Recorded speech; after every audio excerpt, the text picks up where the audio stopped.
And you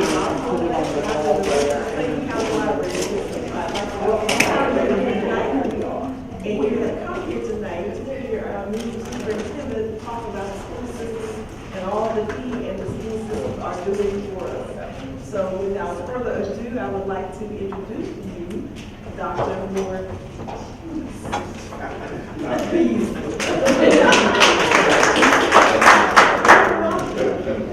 See, now we all got to say it right. That's right. I tell you, my grandma in heaven is looking down saying, that's the way to say it. She's the one who named me. I tell you, I often tell people to just say more cease because that's the way it's spelled. But if my grandmother was here, she would tell you that is not the way you pronounce your name. You tell them how to pronounce your name. So Ms. Lett, she worked on it a little bit. She's URB. Thank you all. Thank you for being here on the day. Thank you, Ms. Lett, and to our county library system for providing us this opportunity.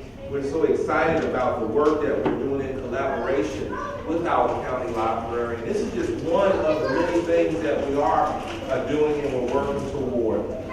Our goal, in addition to making sure we get more of our kids with library cards and in the libraries, we're utilizing some resources that the library makes available to our students, online resources, and the homework centers. I don't know if you all knew that we have homework centers in all of our libraries, and our kids can take full advantage of after school hours to go to the library. Of course, they have access to the internet in our library, so we're just trying to make sure that we close that digital access gap that oftentimes exists in our communities.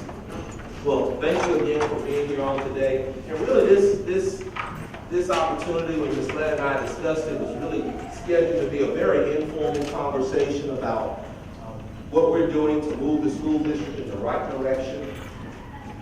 We wanted to give you an opportunity to maybe share questions, provide answers, or at least we try to provide answers. But we really just wanted you all to hear our vision, our work, what is our work for the school system, and what we're trying to do, what we plan on doing, and what we know will occur in our school system. Before I get started, I just want to make sure you not only know who I am, but we have some key staff members who are here that are very helpful toward in this work as we work to do the best work for our children. We believe our children deserve the very best, and we're going to ensure and work diligently to ensure that they have a high-performing school, that they are safe, and that they are loved in our schools. We want our kids to be college and career ready, period. We want them to have options, whether they choose to go to college, to career, or work. We want them to be prepared. We want them to have a high quality of life, and all of us know that education is instrumental. It's America's gatekeeper, isn't it? And so we don't make any apologies for ensuring that our children have the very best education. We know that it takes not only principals and teachers, but all of us working together with principals and teachers to ensure that that occurs. So I'd like to introduce, we have Dr. Smith over here, our Deputy Superintendent. We have Dr. Simpson, our Deputy Superintendent, School Leadership and Improvement. We got the Chief Trainer here, Safety and Security. We got Mr. Wendell Spieber, he is Engagement, Governmental Relations and Partnerships. We got Mr. Kim Thompson over Operations, and just so you know, that includes transportation, school nutrition, athletics, maintenance, did I get them all, and school construction, school construction.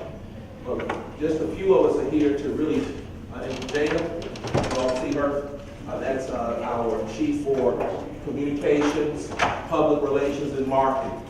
And so I'll start out by sharing, we've identified 5 areas of focus, first of all, and I had the advantage of being in the district only since July of last year, hired to serve as a Chief School Improvement Officer. But within that time, before I was appointed superintendent, I was able to work with all the principals, all the various departments in my role to make sure we articulated and we had an improvement strategy.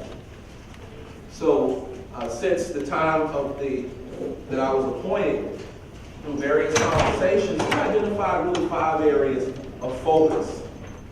And all of this is on the website, so I want to encourage all of you, if you are inclined to use your iPhones for anything, take a moment to go to our website and see. You'll see not only this information, but all of the critical conversations that we've had. They're all posted. If we don't live stream events, or even if we do live stream events, we will post, we will record those events and post them, because we want people to be informed, we want people to be engaged. And if you have comments, there's a link out there for feedback. You can send your questions, your comments, email any person in this room, and I can assure you we will reply and respond to your questions or concerns. But the 5 areas of focus that you'll see in the brochure, and I won't read them to you verbatim, but there are just 5 areas. The first one is instruction. I don't care where you are. If you don't get instruction where it ought to be in every classroom, you're just really talking about improvement, but you're not going to improve. And so you'll see that I have a very strong emphasis and focus on improving what happens in our classrooms. I know what good instruction looks like. I expect good instruction consistently in every school and in every classroom. And so to that end, this year we started out identifying, not just this year, but even last year we laid some foundational things. What practices we expect to see in every classroom. And we're providing support to our principals and training to our teachers to ensure that those practices are consistently observed, utilized, and observed in our classrooms. We expect every student to be taught the content, the grade level content, at the appropriate level, not at a low level. We expect people to teach up to our kids. We want to change the outcomes in our district. We want more kids performing at the higher end, proficient and higher, versus at the beginning and developing levels, the lower 2 ends. We want more kids. And so instruction is that first area.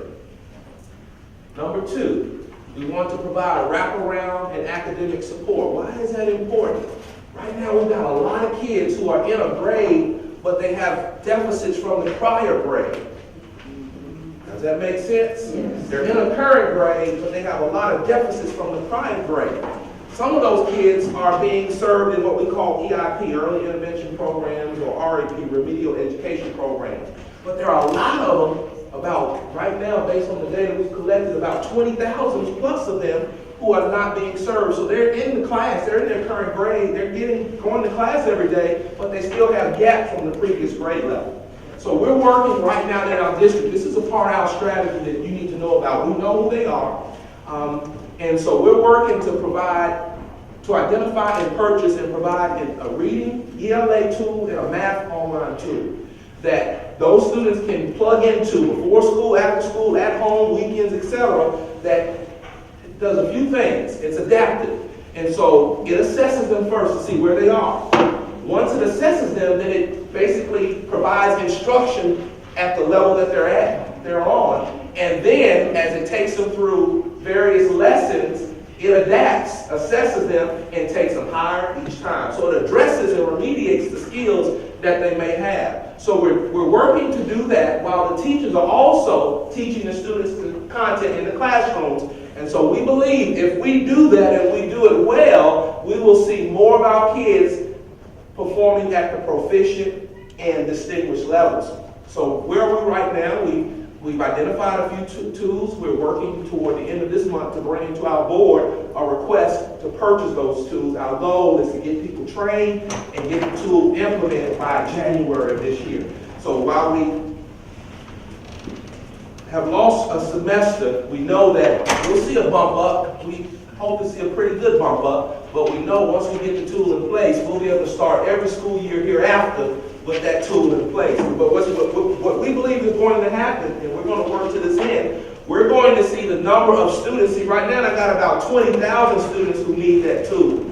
But if we do it right and do it well, we'll see smaller and smaller amounts of students needing that remediation. But we're also purchasing tools that are not just for remediation. They don't necessarily have to only be used for remediation, but for acceleration. And so the same tool for the kids who don't need remediation, they can use the tool to what? To accelerate.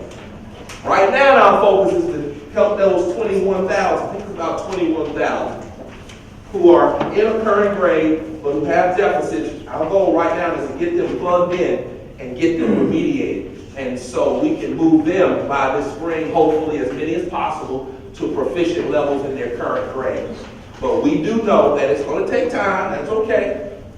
I would love to see all of those 20,000 kids be proficient in the spring of this year, but I've been around the bar long enough to know that all happened in one year. 1 year. So our strategy, if we do it right, and that's our plan and intention, we will see more and more about kids perform at the proficient level. So number one, instruction. Number two is wraparound and academic support. I just mentioned academic support. Wraparound support would be ensuring that our students and our schools have access to resources for kids who may have issues outside of the classroom that directly impacts what's happening in the classroom.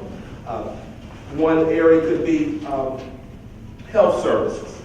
You've got kids who may have toothaches and their parents don't have dental insurance, and y'all know it's hard to read and study and concentrate when you have aches in your mouth. And so we're working to ensure that we have resources. We're mobilizing our community to ensure that all of our students have access to resources, whether it be healthcare, family counseling, well, even this, families need groceries. Oh yeah.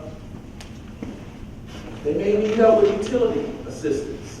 And so we're working to ensure that we have a wealth of resources. And that's why gatherings like this is important. When you hear our communications department send out communications about partnership meetings, it's important. We need partners. When you all go into businesses, one area that continues to come up, how many of our students are working and employed? Our kids need to work. They need to make money. You people talk about, oh, the kids doing this, the kids doing that. Well, what are you doing to provide them opportunities? And so when you go into businesses, you should ask the managers and the owners, how many of your employees are Clayton students? And so we're working with our partners to ensure that our students, high school students in particular, have opportunities to not only develop those skill sets or learn about those skill sets in the classroom, but to go into a job, internship, apprenticeship, and actually utilize and develop those skills in a real life situation. So instruction, wraparound academic support. The third area is professional learning. 3 particular areas in professional learning. Content. You can't teach what you don't know, which means that we need our math teachers to know what? We need our science teachers to know what? Social studies teachers to know what? History, what subject did I miss? Reading teachers to know what? And everybody else to know whatever they teach. Period. They need to know their content. And so oftentimes we think that our students are not performing well because, it's not the students. Our students don't come to school to fail. We got to teach to a higher level.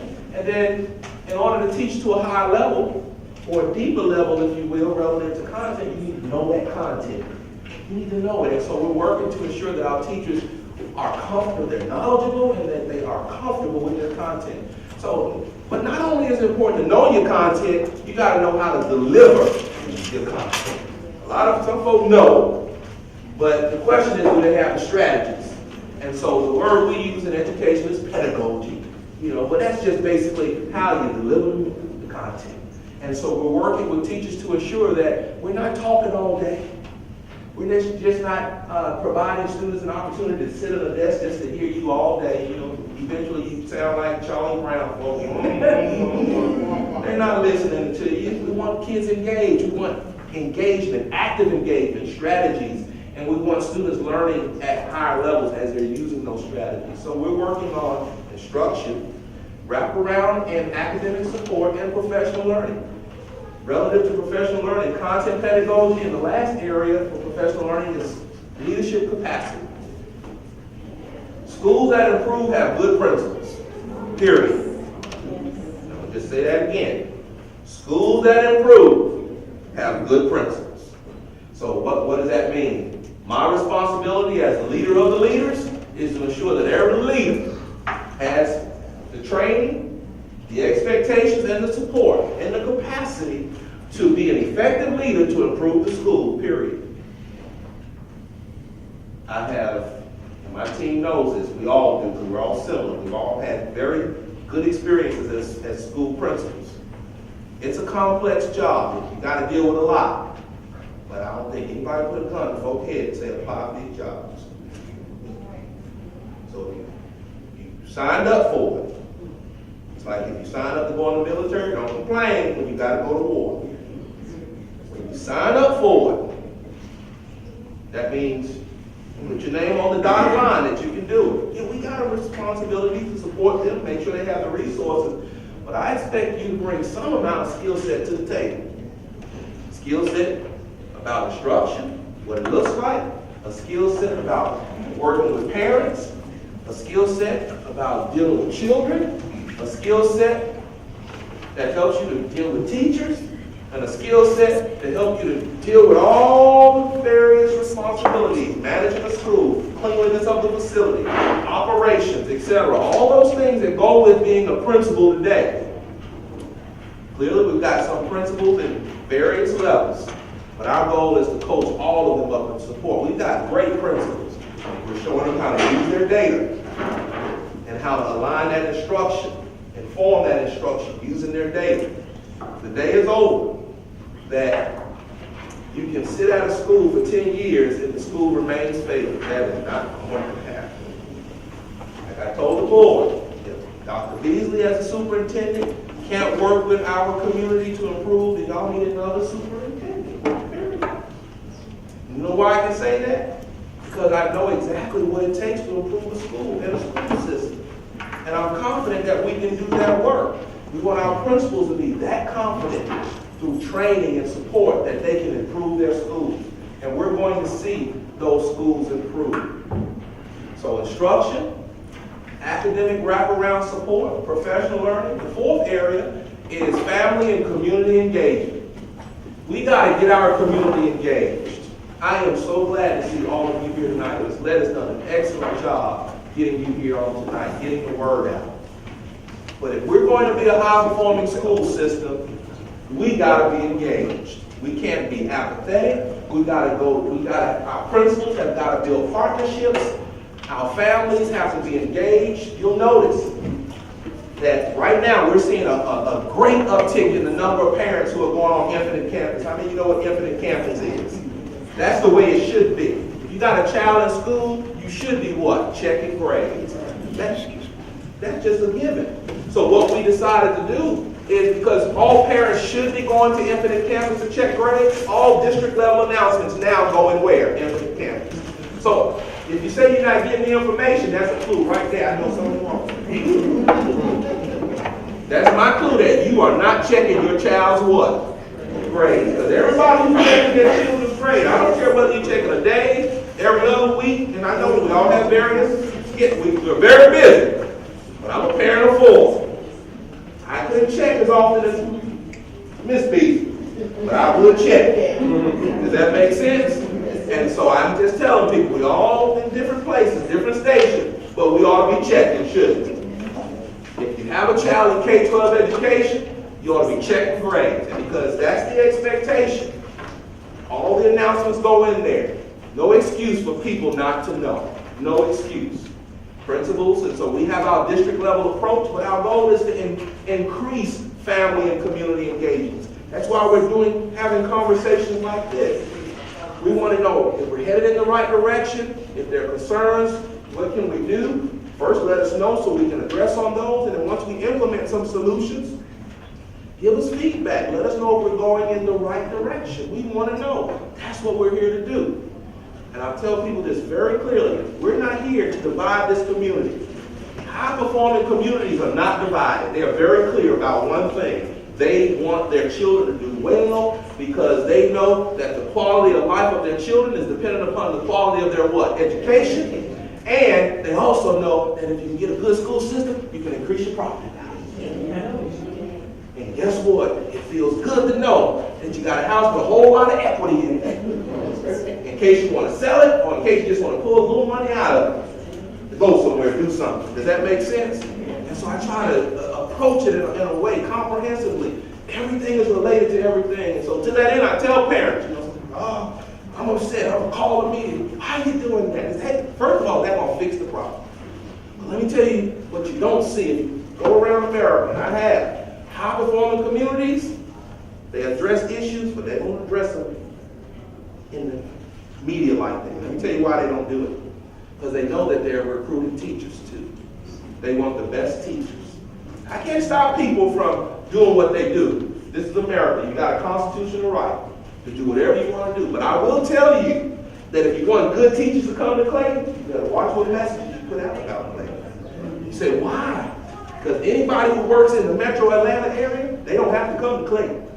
They got 20 plus other school systems that they can choose. And so if we have negative images going out about our children, negative images going out about our school system, negative just drama, every time you watch Channel 2, drama, please.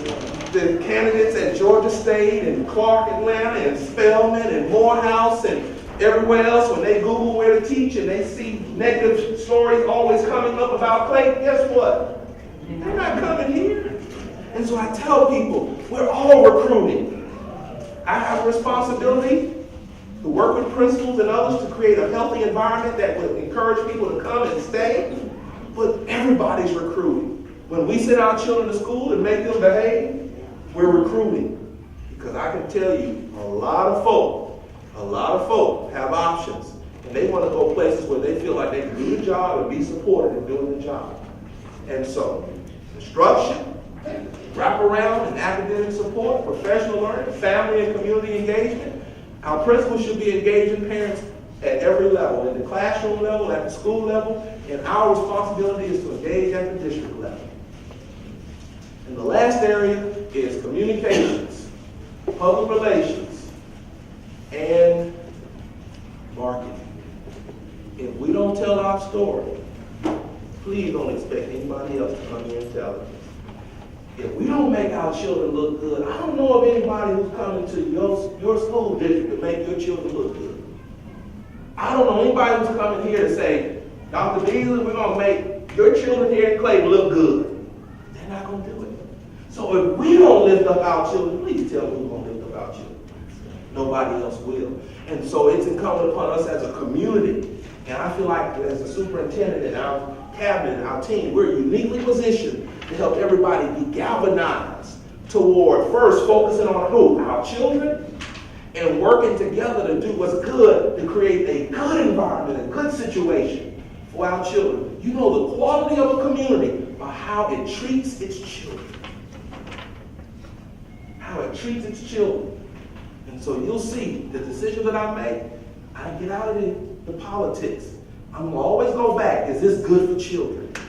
I can deal with the politics, don't get me wrong. I've been around this barn for a little while.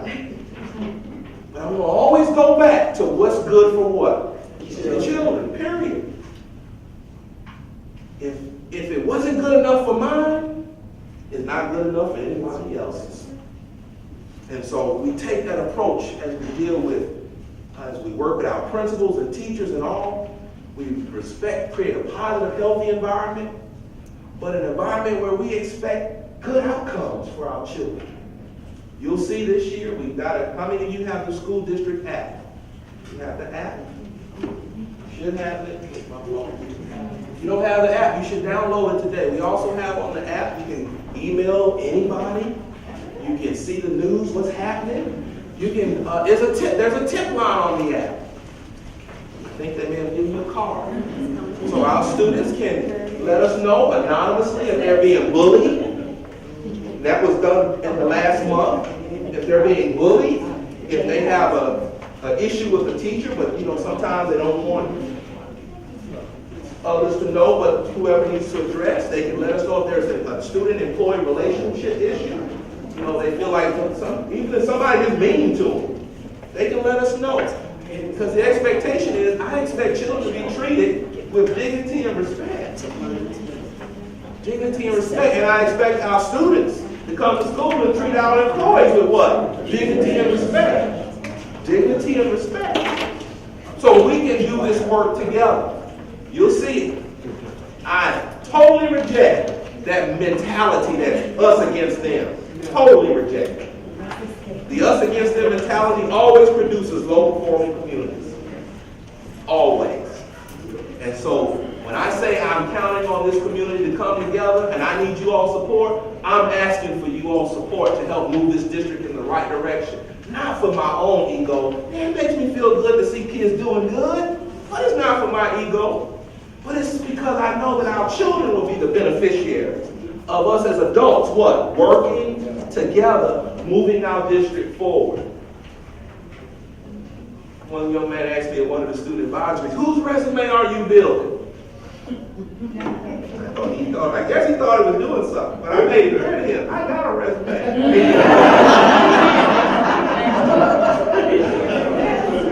I ain't the superintendent that I don't have a resume. I got a resume. My goal is to make sure you can have a resume. Does that make sense? And we have to work together to ensure that our children understand that. We're trying to make sure that they have what they need to navigate. And y'all, it ain't getting easier out there, is it? And they better know it's getting a little complicated.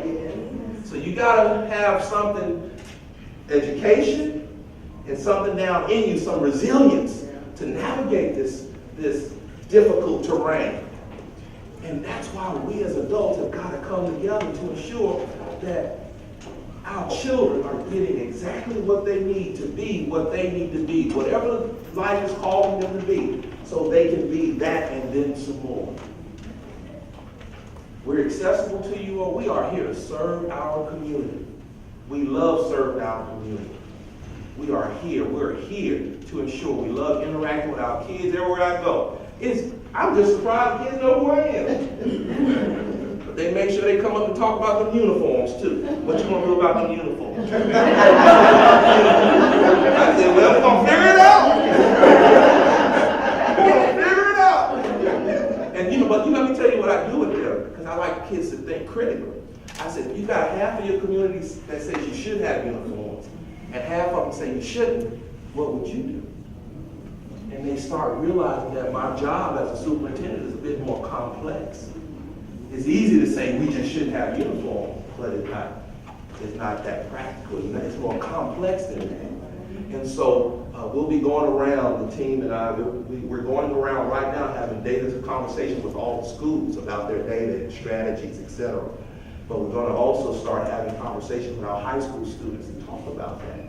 Because I want them to understand, sometimes they think, there's a reason why people want uniforms. There's a reason why people don't want uniforms. And as I believe in most things in life, if you go to the extreme right or to the extreme left, you normally mess up. Sometimes the answer is somewhere way in the middle. You know what I mean? And I want our kids to understand complex issues and think critically about complex issues. So we're going to have that conversation with them, and I'm going to convene students to help us come and write the policy. Yeah, because it impacts them. But we're going to provide them the guidance. We're going to make sure we ask the right questions. And I shared with one group of students, I said, so you want me to just say you don't have to wear a uniform? I said, well, what if in order to get something, you got to give something? What about every school agreeing that you're going to have an increase in the number of students making A's and B's?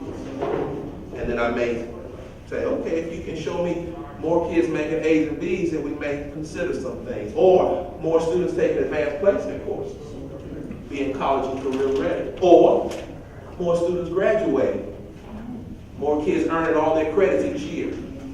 So if we want to consider, and that's how I like to engage in young people. Don't expect anybody to give you anything. Figure out a way to invest in yourself. They say, well, we just want to exercise our individualism and creativity.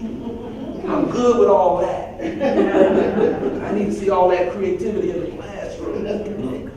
I want to see AP scores. I want to see more kids pass this GMAT. Does that make sense? I want to see more kids college and career what? Ready. I want to see more kids applying to go to college. I want to see more kids doing well on SAT, ACT. And so our kids want to do that, but we as adults, we have to help frame the conversation and lead them to where they need to go. They've shared some data with you. I've shared this data in other meetings so far this year. I'll just highlight a few things, and just to show you what we're trying to do. I mentioned earlier about flipping the data. Let's just go on your first sheet, and I won't go through all this, but you can feel free. I mentioned earlier that performance levels. If you would, on the first page where it has ELA, go to third grade. Everybody there? You see third grade?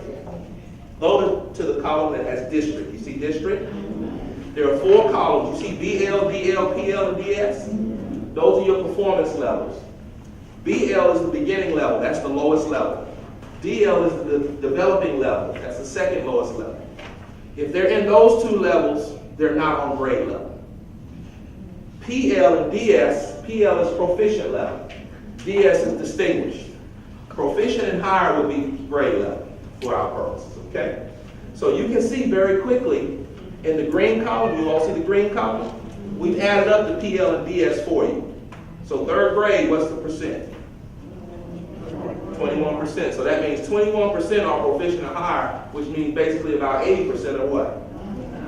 Okay? But go to that column that has DL. Everybody see the DL column? Those are the kids that I was talking about earlier, about 21,000, who if I could get them hooked up to that reading and math tool, that many of them, they're right there at the cusp, I can get them bumped over to proficient. Does that make sense? So part of our strategy is to make sure that those kids in that DL column are getting access to an intervention tool that I'm counting on parents, schools to get them plugged in at school, but when those kids are at home, get them practicing. Right, get them practicing. On weekends, get them what? Practicing. Working on that, and hopefully they'll see themselves growing, and it has a way of motivating a student to keep working at it because they see that success, and kids love to be successful. We all love to be successful. But go down to the 8th grade very quickly. Just want you to see in the green column, what percent is in the green column? 28%. Now go over to the column that has Metro RESA. You see the Metro RESA? And then Georgia. The Metro RESA would be all the districts that in the metro area that we compare ourselves to. That's their average. And so for 8th grade, what's the Metro RESA average for ELA? 46, right? And then Georgia would be all the districts in the state of Georgia. What's the average for Georgia? 42. So you see the gap between us and the MRESA and the state? We're going to close that gap, but y'all can also see the state ain't doing all that well either. Does that make sense? So we want to close the gap with the MRESA and the state, but you all know we're not going to be happy with that. We want to go well beyond. Does that make sense?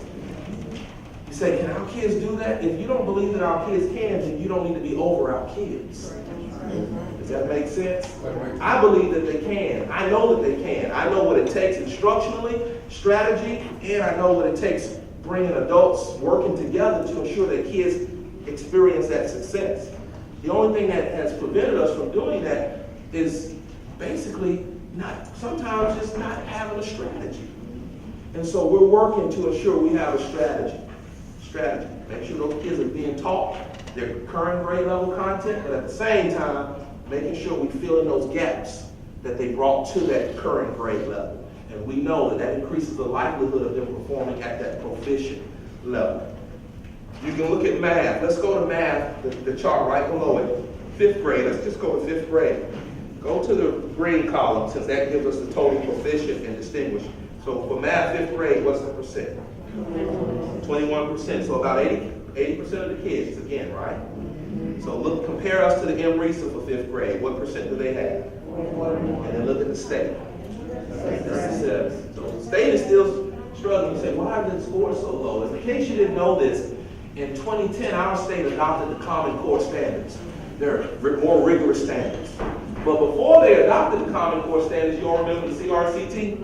No, that was a low bar test.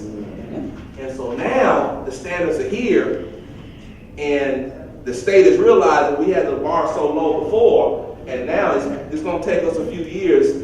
And so now teachers are having to learn standards at a higher level, not just learn standards at a higher level, but teach those standards at a what? And we've got to basically ensure that that's occurring consistently. Now, what helps? When you have a plan, when you hire good teachers, and you retain good teachers. In our district, for the last 3 to 5 years, we've had about 250 vacancies every year. Every year. Dr. Smith, he's been here longer than I have. This year we're down to 63. Right. We're going in the right direction. So we're recruiting the teachers. And it helps when teachers know you got people like Dr. Smith. They love, people follow people. Dr. Simpsons, they know, these are people that they know have great, they're going to run a school district and run it well. It helps to know that Dr. Beasley is. It helps to know. Dr. Newman, it helps to know. Then other districts start getting upset. Why y'all leaving? We calling it Clayton. Because they know. They know they're going to get instructional leadership and support to do their jobs. So, but recruiting people is one thing. And remember what I said earlier, we're all recruiting, aren't we? That's why I need you all to leave here. You got to tell us the story. We know we got challenges, but you got to know we're dealing with those challenges, but we got to tell the story because we're still recruiting. But once we recruit people, we got to also retain them. And so even the staff, we went in and we said, okay, we got recruitment going on, and we're going to even get the 63 down. But now we're in retention mode now. So what are we going to do to keep these people? Because we're training them up. We're providing provisional certificates. Some of them are being trained in our teacher alternative program because we know we have a national shortage of teachers. So we're training them up. But we're working with our principals because we know most people don't leave because of pay. And you should know Clayton has one of the higher levels of pay in the metro area. So they don't leave because of pay. They often leave because they don't like the administration of the school system. They feel like it's chaos in the school system or in the school, et cetera, et cetera. And so you'll see, and the staff knows, if there's an area that we control, we're going to be orderly. We're going to have processes and protocols in place. We're going to support principals and teachers, and we're going to stop all this drama. So people can come to work and work in a healthy environment. Healthy environment. We're working to support our principals because they got to work to retain their good teachers. They've got to create those positive environments. Hold them accountable, but like I tell people, there's a tension. Hold people accountable. You got to come to work, but you can't be mean about it. Right. Does that make sense? Yeah. There's a way to say, I like you, but I need you to come to work on Fridays. Or Mondays. You know what I mean? So, see you Friday. There's a way to do it. You don't have to be mean-spirited and low down because honestly, people want to be successful, like children. Children don't come to school to fail. I don't know, a child who wakes up in the morning, I'm just excited to go to school so I can make an F. It doesn't happen that way. But there's something that happens in the life of a child through consistent failure that impacts their heart and their spirit. And I think something is wrong with us as adults if we don't recognize that and if we don't fix that. And so it's incumbent upon us to ensure that our children are experiencing success. It may start out a little success at a time. That's okay. Success breeds success. And that's why I go back to recruitment. Everybody needs to work toward our school system and community being successful. Because when families look for places to buy houses, they're looking for successful communities. They're not looking for communities known as failing communities. Don't expect people to come. So we're seeing an uptick in enrollment. A few years ago, we were at 50,000. We're almost, I want to say we're close to 55,000. We're exceeding where we were last year, which is good for everybody in this room. But once I get this data flip, y'all get ready. Y'all will be sitting on gold now. I'm serious because people nowadays, because everything, all the data is on websites. People actually research before they decide to even look at your neighborhood. And so it's important, and I recognize that as a superintendent, because I did that with my 4 children. It's important that we, employees, work to ensure that you as a community have the very best quality of education, because there are so many implications. The quality of education impacts the outcome of our children, but it also impacts the outcome economically of this county. And we want to live in a thriving, growing, successful what? Community. I'll pause there. Grad rate is up. We went up to 69.9. All schools are above 60% for the first time this year. Sounds good. And we appreciate it. We celebrate that. But I'm ready to get beyond that 70. And the state is at 80.5. And I know can get an 80.5, one county, we can get well above 80.5. And so we're working with our schools to ensure that we improve the grad rate. We've got some tools and strategies that we've implemented this year, so every principal knows right now where their grad rate is and knows the students that they're going to be dealing with to address that grad rate. So just more to come in that area. But we just need you all to partner. So my request to you all is help us out, you all. Join the team. I need this community. I can't do it. We can't do it by ourselves. It takes a partnership. It takes a partnership. Will I do everything you want me to do? Probably not. You don't do everything your children want you to do you? If you did something wrong. I won't do everything, but don't jump the ship because of that. Look at, are we doing what's right for what? Children. Doing what's right for children. And you'll see, because we are doing what's right for children, we'll continue to do what's right for children. You're going to see our district fundamentally and significantly improve in every measure that it should, that we measure, that we're watching, that we're mindful of. So I'll pause here to see any responses, any questions, any ideas or concerns. Well, I have a couple of things. I have 4 kids, 3 are in this, just coming out of elementary school. Okay. And my kids right behind each other, so every year I'm going here. Got one going to first grade, one coming in kindergarten, seeing how it's going.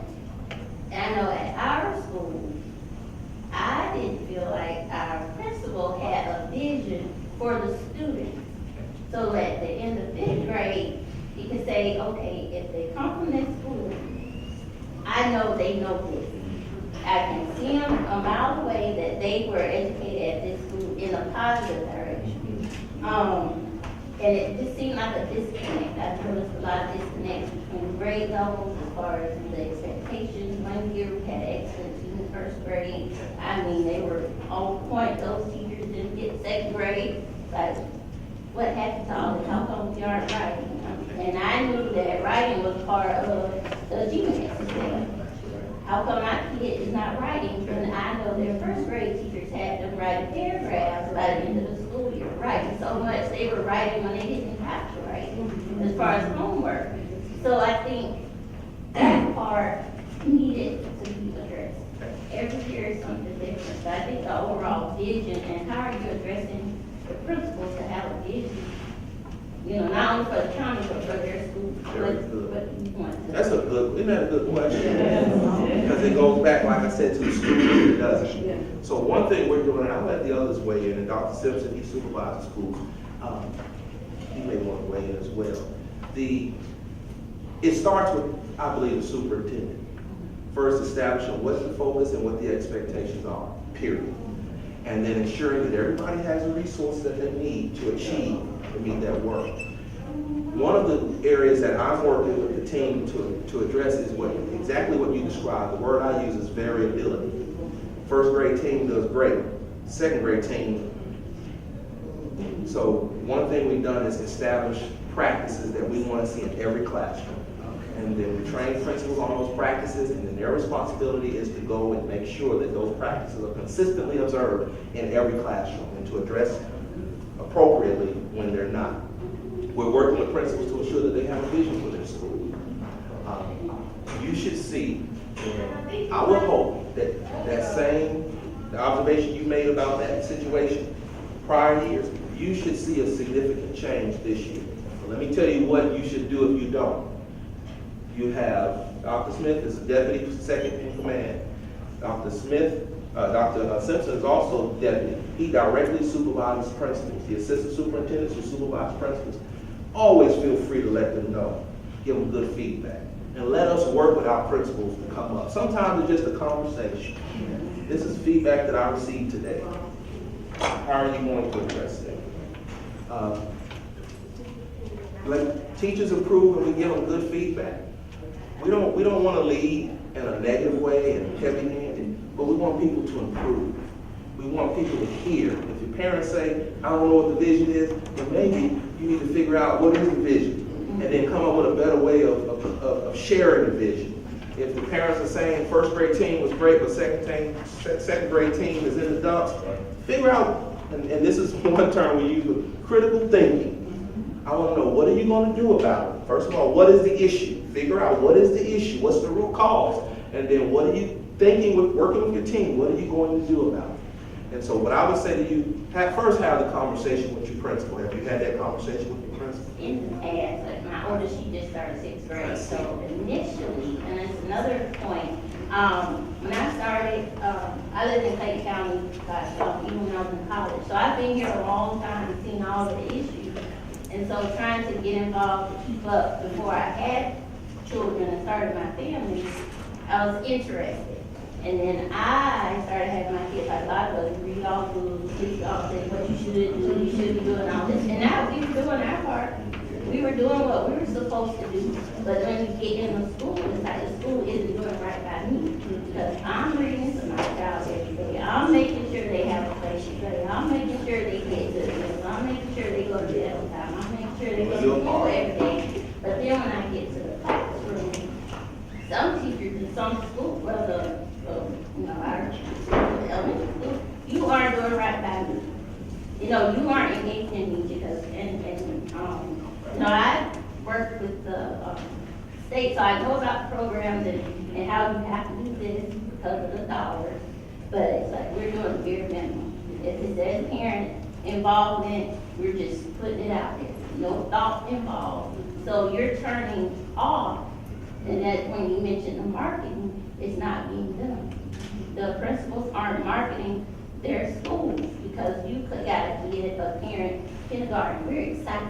We're excited. We just came out of daycare, and we knew we put them in a decent daycare, and our daycare center was on point. Well, let's give Dr. Simpson, he's directly. Yes, to share. Yes, those are very good points, and Dr. Beasley's not going to say this because of the type of person he is. I use this analogy. When a head coach comes in, he has to accept the players that were already recruited before he got there.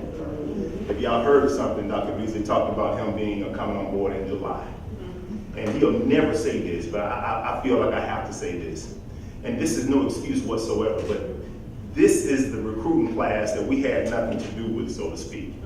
Okay. The next year, y'all follow what I'm saying? Okay. But we're not making any excuses. Now, he's not going to say that. We're taking what's here and we're going to make the best of it. Now, I beg to venture that you'll have those same comments that you just made next year. And I hate to say that, but it's a reality. I can almost guarantee that experience won't be the same. Because one thing that you've heard in Dr. Beasley's messages, his passion, his knowledge.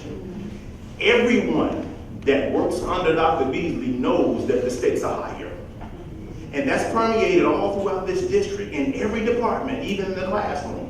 So the pressure that will, not pressure is in terms of being uncomfortable, but pressure knowing that you have to do better. Because one thing that I've noticed, I'm from Atlanta, born and raised. I came from the DeKalb County School District. Tell you what I've noticed? I've noticed a defeated spirit. People not feeling valued about being who they are and working and living in Clayton County. So it's a mindset. So we're having to go around and tell people now you are great because they don't believe it.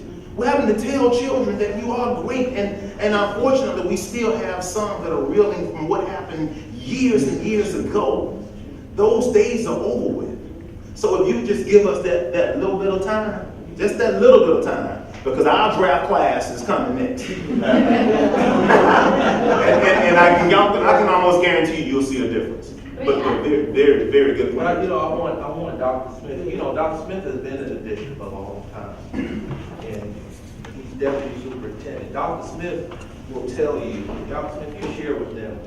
A lot of and we got some principals and others who are sitting here today. I'll just say leadership makes a difference. Just remember this, you all. If it's not me, whoever you put over your children, you gotta put intelligent, innovative people who love and care about children, who understand the complexity of school systems. School systems are very complex organizations, and when you make decisions, you just can't make them in isolation. And you'll see that our approach is to think systemically. And so when we talk about an issue, we look at the ramifications of that issue across every area before we make a final decision. But it takes experience, and I tell people I've been at the central office 10 years now. I was a high school principal at the age of 28. I served high school principal of 4 high schools. Central office 10 years. But in my role, I've been a deputy for teaching and learning in 2 districts, over Title I programs, over Title II programs, over professional learning, you just name it. And I think that's it tired me out. It did, because I was doing several jobs of several people. It kept me up late, 3 o'clock in the morning emails sometimes, because I was trying to do the work. But it gave me an experience and an opportunity to look at education very systemically. And I believe that our district, if you just give us a little time, this district, Clayton, is going to benefit from all of that experience. So Dr. Smith, just share because he's been here. And so sometimes you don't want to hear from me. You need to hear from somebody who's actually been here a while. Well, I appreciate the opportunity. Thank you, Dr. Beasley. I've seen familiar places at many events, and I get excited about the commitment that you have for this school system and this community. But what Dr. Beasley has done that has been different than what I've experienced from previous administrations is the energy to go out and engage the community. He realizes that we can't do this alone. Gwinnett and Cobb and some of these Fulton and other places that are experiencing success, they're not doing it strictly with central office administration, principals, assistant principals like we got in our company, and principals, or teachers, or other staff members.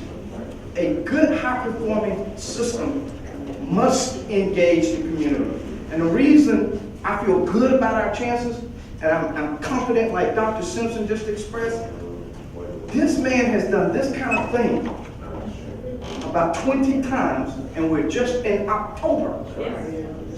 He has taken the time out of his busy schedule, afternoons, at night, weekends, sacrificing time with his precious family, because he realized on the front end of what we're trying to get done, our success will not happen with just us. It's going to require all of y'all, but not just coming out, hearing and being updated and informed. Most people won't tell you and stand before you. Don't call the media and explain the reason why it harms you. He does. He takes the time, going through data, going through the soft skills, going through the realities of life. He shares that with you, and he has a degree of humility as he does it. And I'm very excited. I'm at the tail end of my career. I've been around. I love Clayton County. Just like Dr. Beasley, I've occupied many positions at the school level, and throughout, I've done every position from substitute teacher all the way to deputy superintendent. And I'm appreciative that I'm allowed to be on that team. Sometimes you get recruited when you stay on the team. Sometimes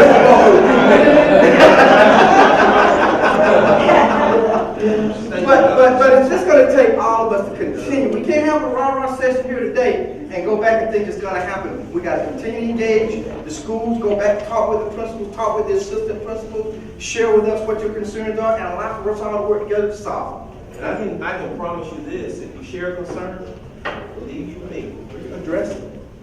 And you need to know we're being responsive. We're not going to defend. We're going to be responsive. But we want you to also share, bring other parents along, and let them know what we're trying to do. And we need everybody to do that. Yes, ma'am. Thank you. Good afternoon, everyone. I am and have been a Clayton County resident since 1991. Unfortunately, just like you said, and knew of my concern really is regarding my island. I have 3 children, but my island is not really special needs. So with that particular program, like we have stated before, we're not going back, but still back has made an impact for these children. Now, what I want to know, have you all visited these classrooms to see what our kids are enduring? That's one. Back then, a used to have an IEP team. That's not there. That I can see, because I have documentation of copy and pasting in my son's IEP. Another, how are we prepping them for life? They're not going to pass the GED. That's just a given. I have 2 kids, like I stated. I see the difference of what my girls get. A 6-year-old and a 16-year-old to 11-year-old in school. With the IEP team that we have, or at least the DES, I guess, chairperson that's in the school, it seems as though it's a disconnect between the DES chair and the principal. So when I even do the protocol, like everybody's saying that we're not doing the protocol, these parents do the protocol. I have binders, 4-inch binders, just for my son. It's exhausting. I have 2 other kids. But I'm doing so much work checking Georgia DOE website to make sure they're under protocol. He's getting his LRE,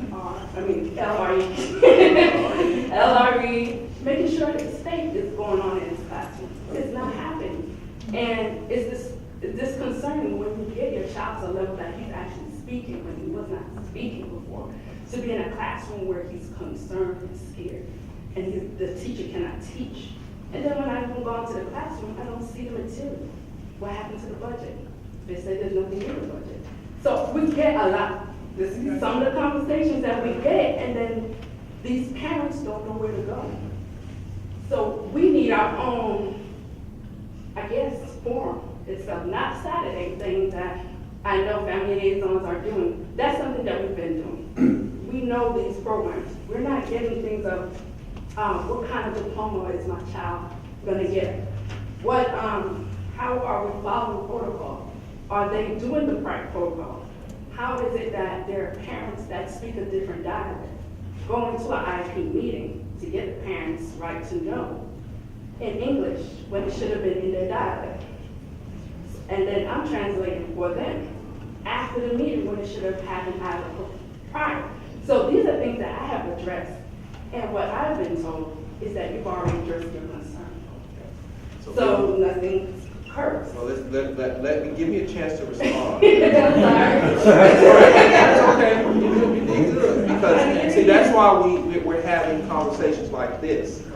And we're here because that's going to help inform the conversations we need to have and the work that we need to be doing with our schools. So are we getting into classrooms? Yes, we are. Now, even last year, visited all the schools, principals received feedback, but not only me, but everyone visiting. We have curriculum people visiting schools. So we're getting into classrooms. We're continuously training up, if you will, our teachers. Relative to the issue with the IEP, you mentioned duplication. I know that has come up several times. You see Dr. Sandra Nunez back there? Dr. Nunez, wave your hand. She's our new Deputy Superintendent over Student Support Services and Federal Program. That includes special education. And so what I want you to do is you need to know that we are your resource. And so I want you to make sure you have a conversation with her, because if there's a specific school or issue we need to address, let her know so we can work with our staff members to get that issue addressed. And as Dr. Simpson and Dr. Smith said, I don't know in the past years. I can tell you, since I've been here in Clayton, what my expectation is and what my process is, that if there's a concern relative to the quality of instruction, I want that concern addressed. I know you're going to see more improvement this year. You're going to have a better experience this year. And thereafter, just give us a chance to know specifically what the issue is. And sometimes, just remember this, and I have my cards here in case you, sometimes just send an email.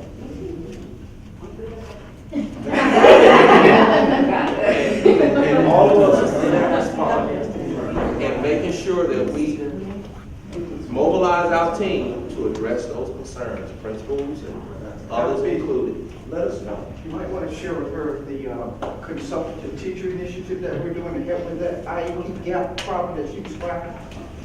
Well, since Dr. Smith mentioned it, I hadn't even thought about that. You know, we've had this issue with, a lot of special ed vacancies, which is a problem, and we're better this year. But when you have a lot of special ed vacancies, then those who are here, basically, they have to carry the load of the vacant positions.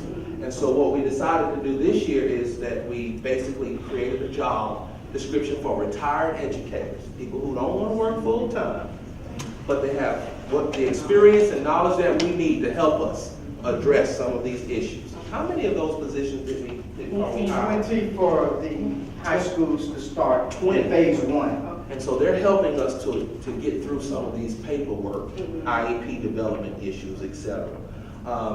One thing I would add to, being that we're saying about IEP, when we are transitioning to the next classroom, or school, 5th grade to middle school and 8th grade to high school, we should have, or I think it would have been helpful to have a middle school representation there at an IEP meeting or even a session. So we'll be prepared, because these kids, I wasn't prepared, even though I have an older child that went through middle school, his experience was totally different, and we have to prep these kids. And we weren't prepared. When we went to open houses, we were like, okay, I thought they were going to different classrooms, when that wasn't the case. They were just, so it was a disconnect. So that's another thing I think will be helpful when they're transitioning. So won't you make sure you talk to Dr. That you want to say anything, respond, say anything? Well, I am going to echo the sentiments of my colleagues here. It is a new day. We are talking about clear communication and collaboration, especially I'm working with the teams, with the support teams at the schools, so they communicate and they have those effective meetings and communication with our parents and communication among themselves in relation to the services that we are providing to the students. So I'm excited about the possibilities, and again, you will see different results. Okay. Okay, Dr. Smith also mentioned we're building partnerships, and Mr. Steve, I don't know if he's already heard, he's back here. We're building many partnerships, and one partnership that we formed this year is with Atlanta Metro Tech. And so we're in the process, Dr. Dunn, our head counseling, is working with our schools to implement a program basically that helps to train up kids so they can do well on the active place of the test that they have to take in order to participate in dual enrollment. So that's just one example of partnerships that we're forming to make sure that we as a community do a better job at supporting our kids. It's one thing to say what's wrong. It's another thing to actually diagnose what's wrong and then to implement an intervention to help our kids. So you'll see a lot more interventions being implemented in our district. Can I also add that we're establishing a family and community engagement center, which will be located at the Perry Center. So we're working towards it being a one-stop shop where you can come in, you can get information, we can connect you with the people within the district to be able to help you. Would that be on the app that we just advised of? Eventually it will be, yes. And you know, he's building that department because that department did not exist. Yes. This year under our administration, we identified funding for that department. So he's building that department. So you'll see more as the months and the weeks go by. You will see more and more communication and activities relative to things that we're doing. We're also working, part of his responsibility and that department's responsibility is to provide support and training to the schools to ensure that our parents are actively engaged in the classroom, at the school level, as well as at the district level. And as we mentioned, partnerships. As I mentioned, Atlanta Metro, we're working with Atlanta Tech, Clayton State. We want to ensure, and many other partnerships. We mentioned the health services for the students, the food banks, etc. All of these things, Ministers and churches, church advisory, for all of these groups, to ensure that we really bring the whole village to the table to support our children. But I would just say to you, make sure, since you like sending emails, make sure you send those ideas in writing. And we are working on some transition activities like from 5th to 6th grade and from 8th to 9th grade. Next summer, we are working right now to plan a very robust offering of summer activity programs for our students. So while we have remediation we need to do, we also acknowledge that some kids don't need remediation. They want acceleration. And so we're working to ensure that we have a variety of offerings next summer. And so just know we're working on that, and you'll hear more about, and just know, Jada knows, I tell Jada all the time, make sure when we have communications to parents that we push it out through our school messenger email, Infinite Campus, so parents can get the information. What we're finding is that sometimes we just need our parents, in a very mobile, transient community, you need to make sure they update the data. And so we're counting on our parents to do that, to help us. Dr. Beasley, we're also enhancing the services to our linguistically diverse community Very you good. mentioned, and we are ensuring that materials are sent out in their home language, in the parents' home language, and that there are interpreters available, Very good. especially for those IEP meetings. We've got. Very good. Okay. So let me just back up here, because I saw several hands. I saw when some of them came up first. So I want to go in the pecking order that I saw, and I've been witnessing from the sideline. So Mr. Franklin, you first, this young lady, and then we'll take you. Good, sir. Good to see you. I think I talked to you before. Yes, sir. You. And one of the main issues at my school, you have all, is the book concern. The book that we passing out to the students, actually I'm a proud parent, or you never out and I'm a volunteer every day like I got a job. So I can't say that. But I work in the book room, and the book that we passing out to these kids is ridiculous. The cover come out, and these kids lose these books, it's $80. And a lot of parents come up here, I don't know what they're doing with the book, but a lot of parents have a problem with that. But I'm the vice president of PTA, they come to me like I'm running the school, like what I'm supposed to do. I said, I don't know, you better call somebody, got a new superintendent now.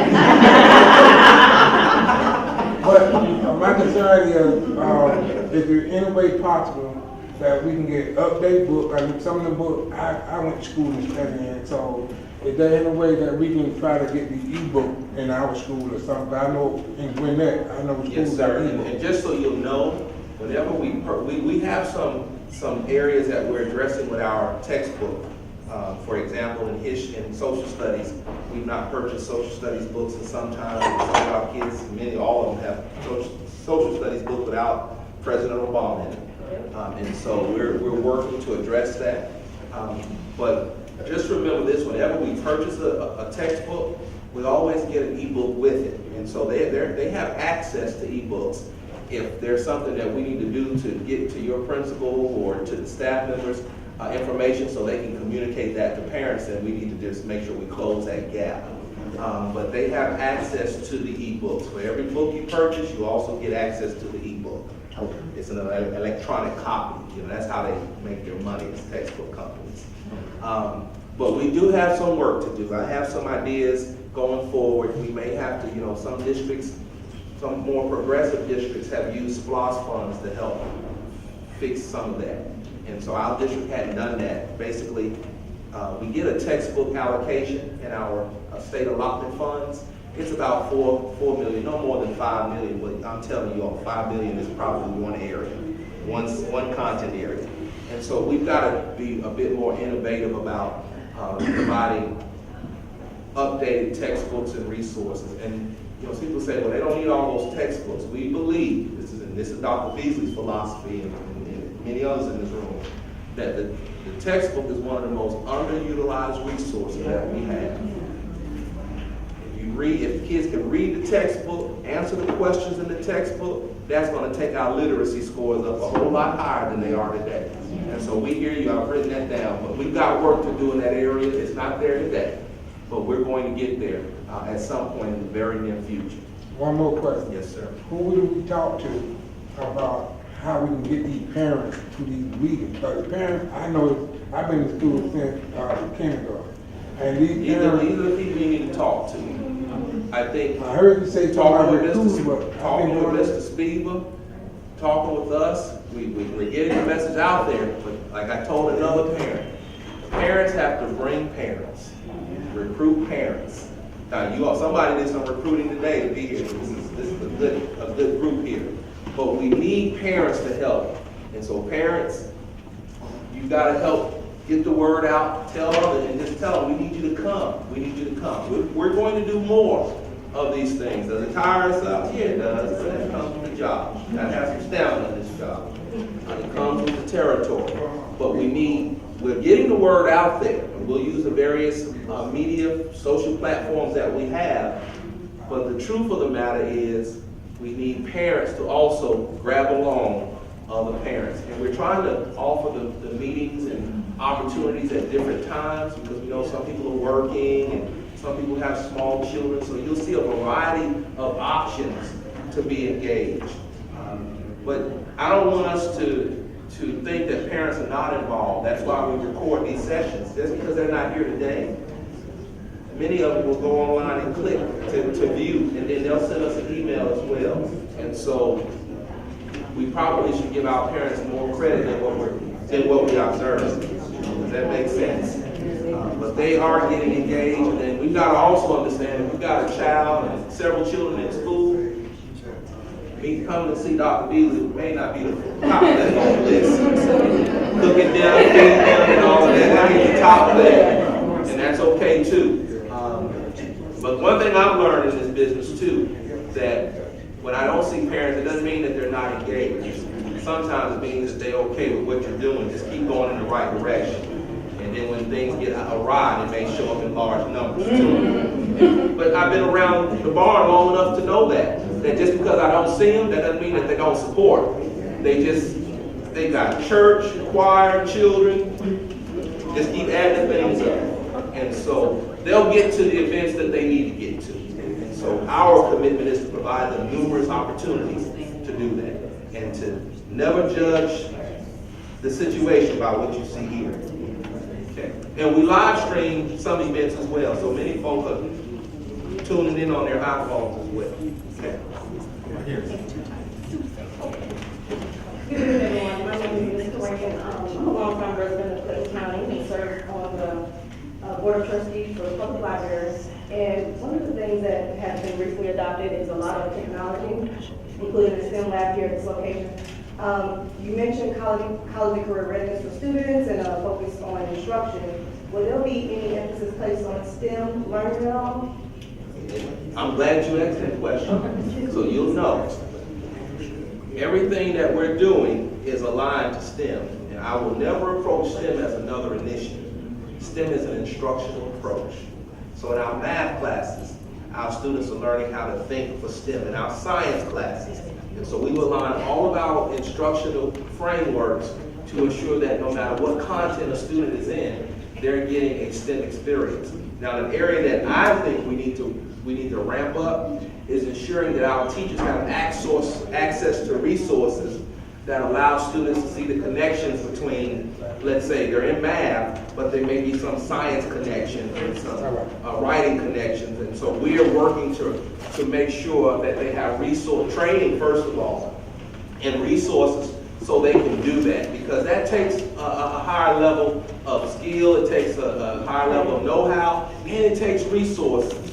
And so we have about 20 schools right now that we've infused with some STEM kits, provided some training, and they're implementing those STEM kits in the various content areas, science and math, etc. But we're going to do more of that. But this is one of the challenges. When you start doing STEM and STEM resources, that stuff is expensive. No excuse, but I gotta make sure I plan out for sustainability. Does that make sense? So training teachers and then making sure that we infuse. Sometimes it just takes a little time, over time, to infuse all of the grade levels and content areas with those resources, training and resources that teachers can use to ensure that STEM is not an event, but it's just a process. It's a part of the instructional process. And that's the approach that we're taking in our district. Our goal is within 3 years that every school would have some type of STEM program, recognized, certified program or school. And so we're working toward that. So you'll see one of the critical meetings that we have on our calendar as a superintendent is a STEM meeting. So we're working as a system to frame our STEM approach. So it's not an add-on or an addition, it's a part of everything that we do. Okay. speak on special ed for a minute because I'm very encouraged that some things are being done. I've been a resident and a district employee in special ed for quite some time, for 21 years. And my first year I spent in Clayton County, and it was wonderful, it was lovely. I went to Atlanta, 6 schools to make more money. And No comment. the very next year, I ran back because as a special education teacher, and because my first year was here, that was all I knew. We had so many resources. People actually moved to Clayton County if they had special needs students because of the services that we provided here. So like I said, I took that cut to come back to have the resources to do what's right for children, because that was the driving force of everything that was done in the system. So, you know, I know it's a new day, and I'm looking forward to that because I'm hoping that we're going back to that, because I've been when it was great and it was a model for the state, and then I've been where it has not been at all. And, you know, I've seen lots of changes over the years, and I do feel encouraged. I do feel encouraged, but people don't believe me who were here during that time that was ever possible, you know, but this was a model. I mean, it was great. We had resources, and like I said, decisions were made based on what was right for children and meeting these children's needs. So I hope that we are swinging back to that. It looks as if we are. Some of the programs that worked then, you know, are coming back. So, as you know, I just wanted to speak to Mom over here to hang in there, and you know, because I feel very encouraged. I haven't for quite some time. I'll just be honest about that. But I was at a point where I had many more years in than I had left. So it was kind of like, do I just bide my time, tell me I'm out of here? It's not the way to work. Well, no, it's not, but I understand it what is you're what it saying, is. So. But we don't want you to have to work on it. So I just wanted to say that, you know, hang in there with us, and it looks like we're moving in the right direction.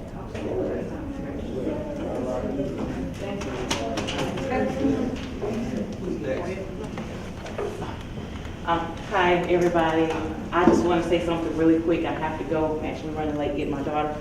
But I could not leave here without acknowledging this gentleman right here. Everything that he said about being responsive, he has no clue who I am just yet. But everything that he said about being responsive is absolutely 100% true. I reached out to Dr. Beasley about 3 weeks ago in reference to Jonesboro High School. Listen. In reference to Jonesboro High School. About addressing some of the cosmetic issues that we had going on there. They are in horrible and deplorable conditions. I reached out to him. He told me, we're having a meeting on it. I'll get back to you guys in October. We're having a meeting. I'll definitely address it. When I tell you, he addressed it. The director sent me a text message while I was at work and said, a contractor just left here and said, have all our stuff out of here by May. We're getting a whole new wing over here for the fine arts program. I can't tell you enough how much I appreciate you responding. I have emailed superintendents in the past, and it was so impersonalized. They would have a secretary email me back. I never got the correspondence directly from the superintendent. So that tells me a lot about you and the direction we're going with Clayton County Public Schools. I feel confident now, whereas I didn't in the past. That's why I really didn't come to these meetings, because I felt like we weren't being heard. But my friend here, Mr. Bernard Franks and his wife, they notified me that you were having this meeting tonight, and you were my recruitment tool, because by you responding to me, that makes me want to come. That makes me want to tell other parents who have concerns and issues that need to be addressed, please come out, because he actually cares. Everybody on this staff here, I feel good. It's a good energy in this room. That's what Clayton County Schools has been lacking in the past, and we definitely need positive energy. We need to rule out all the negativity, the drama. I've worked for Clayton County Schools for 3 years, in the cafeterias, in different schools, and the energy was wrong. So trust me, when I say I feel that we are headed in a good direction. I feel my kids, I had one graduate this year. She's just left for the Air Force today. And I had all that going on, but I still made it my business to be here tonight. I have 2 other kids that are here. One's in Jonesboro High, one's in Jonesboro Middle. So I just wanted to make sure I let you parents know that he's not just saying that we're going to take care of these issues. I'm a living witness that he does what he says. And I commend you. I welcome you. I'm so thankful to have you. And we will be corresponding. As you know, I feel like we know each other on a first name basis now, because he does respond. And as soon as I said the email, Jonesboro High, he knew exactly who I was. You don't find that. So I just want you parents to feel confident in knowing if he's telling you he's driving it in the right direction, please believe it, because he definitely did it for me. And I know that he's going to address everybody's concern in here. Don't feel like your voice is not being heard, because it is. And I just really thank you so much. One last thing before I go, I wanted to let everybody know we are holding a fall festival at Jonesboro High School this Thursday. It is $5 for the wristband. I'm actually the booster chair parent for that. That's how involved I am with school. I'm the chair parent for that. So please come out and support us. The flyer will be up here for anyone who wants to take a picture of it, just so they can have the information in their phone. And I just got to shake your hand before I leave.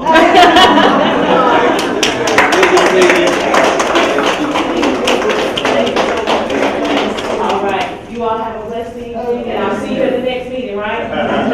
Everybody who's here, yes, I'll see you fall festival and the next meeting. Have a blessed night. Thank you. All right.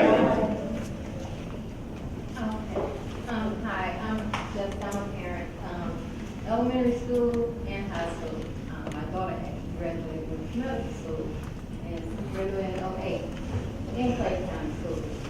But I also want to commend you, because I know some of the topics that we brought to the board meetings. I see you address them, stay connected, so I like that. And some of the questions that I had, you already answered, because it was, I see, just like at church, bring a friend. So that's how we're gonna pack the meetings. One thing I wanted to ask is,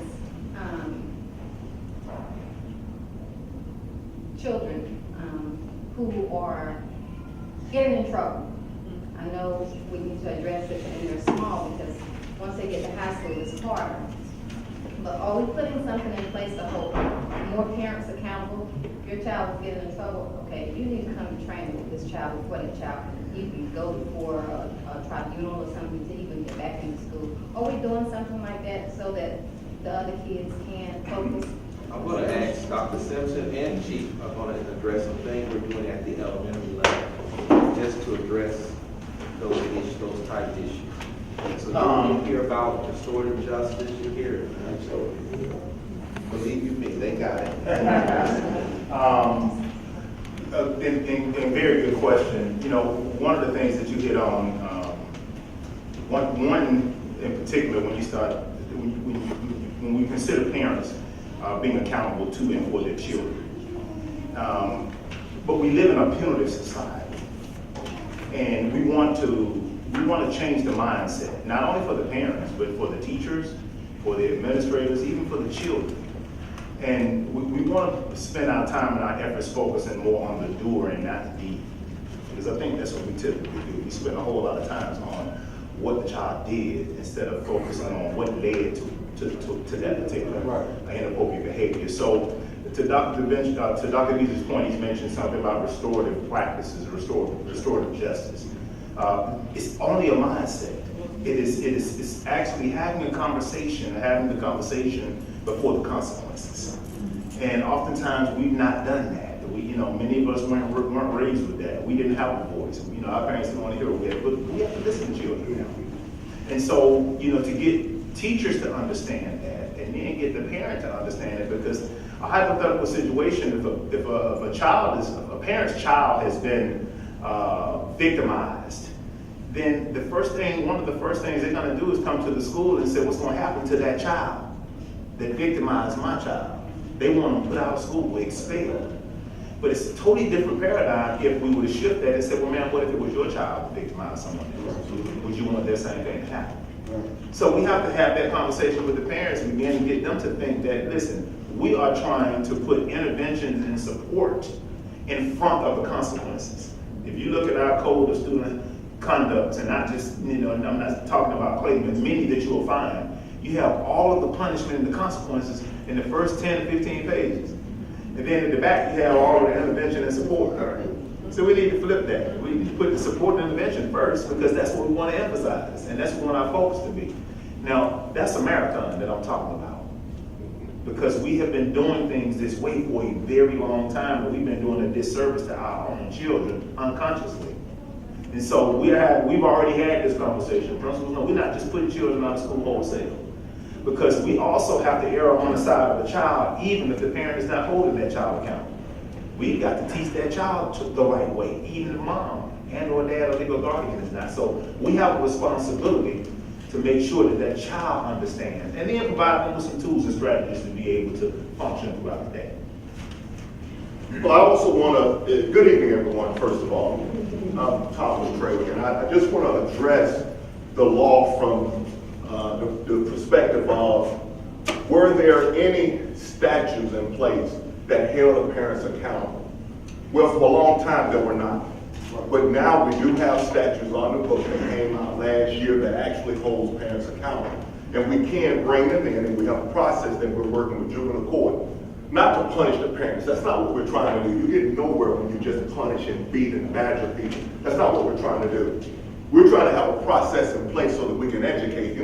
Dr. Beasley says all the time, for us, there's two types of people that work in the district. You're going to either teach the kids or you're going to support those who teach. So that's what we want to do. And in supporting those who teach, we sometimes have to support those who have children. Sometimes there's a human element here that's being missed. So we do have that in place. We have a process in place to deal with that. But let's go back to what Dr. Simpson said. We have to be proactive. We have to recognize that we have gaps. And that's what we did. Dr. Beasley allowed us to reorganize the police department. School resource officer, SRO. For too long, we've been emphasizing on that O, being an officer, and we haven't been the R, be a resource. So that's what we did. We went back, and last year we strategically looked at what we were doing in the schools as resource officers. And we identified a gap. One was at the elementary schools. So we wanted to put some individuals in place who could mentor these babies, who can talk to these babies and deal with the parents. And believe it or not, we're seeing some data that's surprising. It's a lot further than I thought it would be. And we're looking at de-escalation. We took mindset training, because what we want to do is sit the babies down and explain that you can't get far by fighting, and explain the consequences and so on and so forth. So we feel that we're more proactive, and we do de-escalation training, conflict resolution, and then more importantly, if we can teach, mentor, peer mediation, teach them how to train one another to prevent them from doing those or reaching those pitfalls that leads to failure. So if we do this, that enhances those who teach, because guess what happens with your discipline? It decreases. And what happens with your outputs? They increase. So I think it's collaborative, and that's what we're doing with the restorative type situation that Dr. Simpson spoke about. You'll see more elementary programs. We just want out, we gotta teach our children. And we're working with the magistrates, the Solicitor General's office. We're working with all of them to have programs within our schools at every level, elementary, middle, and high school. Again, it's not to penalize, but it's that we want our kids to be connected to mentors, positive role models, and we want them to know who are these elected officials in their community. They're here to serve them. Their parents voted to put these people in office. What are their roles? And they have a lot to offer to our young people. So you'll see more elementary programming. And we share this today. You know, this time last year, we had probably 7 or 8 students killed in one school year. We're fortunate that we're almost at the end of October. Since the first day of school, and we've not had anybody killed. So we know that and even when I walk in certain schools, I feel a difference. I sense a difference. It doesn't take me very long, or any of these gentlemen very long, to walk into school and know it's out of control. I've not sensed that in any school that I've walked in this year, which is a good indicator. So I just wanted to say we're doing those things. If you have other ideas, let us know.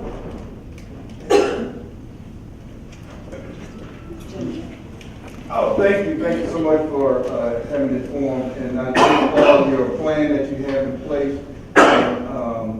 And also I wanted to also just say that for the first time, I'm hearing something I've been wanting to hear for a long, long time, and that's high performance school for Clayton County. So I appreciate that. Got a few questions. One is in reference to the focus on question 2. You talked about some of the things that wrap around for some of the resources. Is the school, is it going to be planning to stay open late for kids who do not have the internet at home or can't get to the internet to get to some of those resources that you're going to be introducing? And also, I am the president, the PTA president, and Jessica is the vice president of Riverdale High School. And we get a lot of questions about the outlook of Riverdale High School. The schools need painting. We got awnings falling down. We got drainage system that's not working properly. We got trees that is just blocking the view of the school itself. Is there something in place specifically for Riverdale High School to give an overall better look and also to revamp some of the areas of the school? Because we got a brand new I'm gonna be honest with you. gym. There's nothing that I've talked about relative to Riverdale other than the gym lately. Exactly. So if that's an area that we need to look at, clearly you all know we've got a lot of need, but the funds and the needs are mismatched. So if you got a new gym and it's a nice one, right, you may have to wait for the next floss or the next floss, okay? Now relative to the awning and those issues, I think we already addressed those issues. And you know, and we'll do what we can, you know, cosmetically. But you know, I'm just an honest person. If y'all got a new gym today, we want it all. I know we all. I have to do what's right for all. I know you do, and you're doing good to advocate. So at least escalate that to our awareness.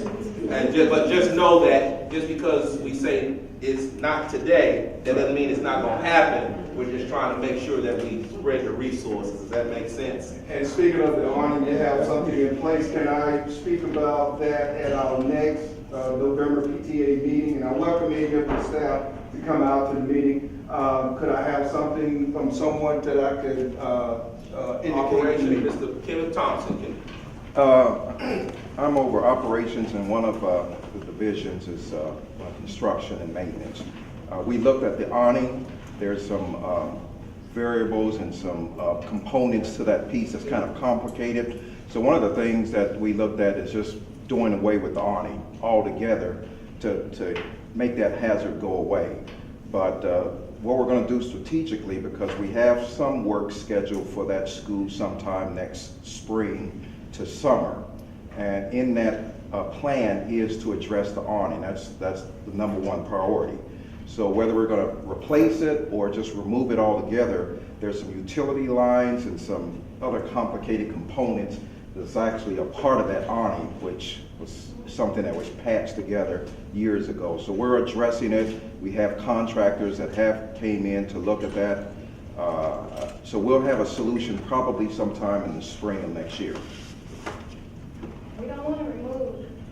We actually wanted to wrap around the entire school, but at the same time, some places that aren't, that's in the awning, we got water dripping down when it's a bad storm, and also it appears that it's really about to collapse in places. Well, and we reviewed it. The maintenance area has reviewed it from a standpoint of the integrity of that structure.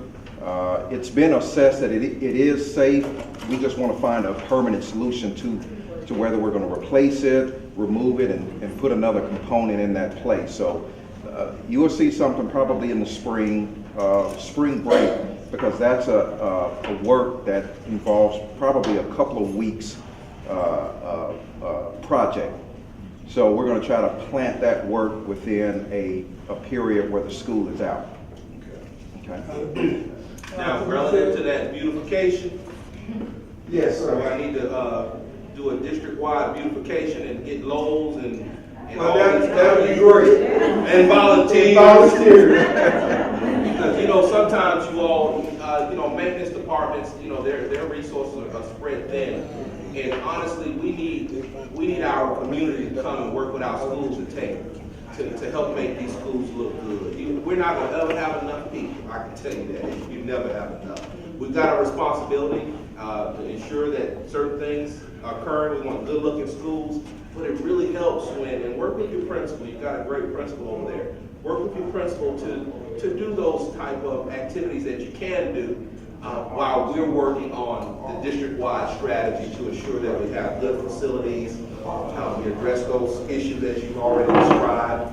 Getting some schools, we've got some schools who need, like you all got a second gym. We got other schools that need, you know, a competition gym as well. And so, but again, the resources, they only go so far. So we're just trying to do what's good for all children. And sometimes you may be a part of SPLOS 5, which clearly you were, but we may have to come back to you in SPLOS 7. Does that make sense? And so we just need everybody to be patient in that process. I just wanted to address one thing you mentioned about the internet and kids not having access to the internet.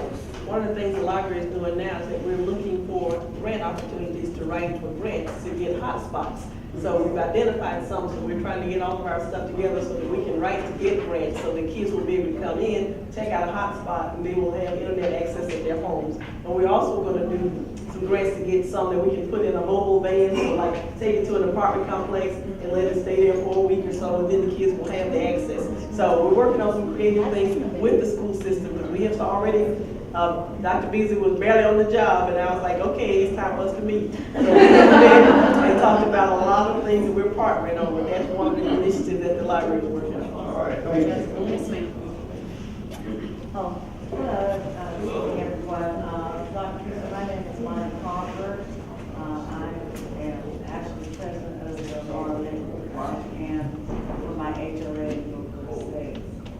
And first of all, I really like to commend you for being out and about. One of the things that we talked about before you were hired would be somebody that will come out of the building and talk to the students and the community. So thank you so much for creating these opportunities. I want to ask you, is the school budget online where homeowners can view where their tax dollars are going? Yes, ma'am, it's on. And the reason I ask that is because my homeowners in particular are business owners in this community, and they have young families, and they own really nice homes, and we are paying $25,000 a year, getting hit really hard in school taxes. To the point where some of my neighbors have asked me, should I move? And we want to keep these people here because they do own nail shops and businesses, and if they leave, and they have young families too. Little kids that'll be in the school for a long time. If they leave, their businesses go with them. So, as their HOA president, when they ask me these things, I like to give them some intelligent conversation to say, well, no, you know, we really are moving forward. The other thing is my neighborhood is very diverse.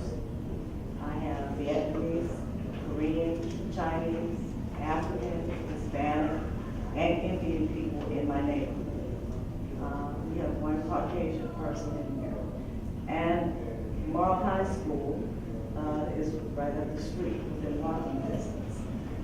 So what are you doing to help, you know, diversity training in the schools? Is that available?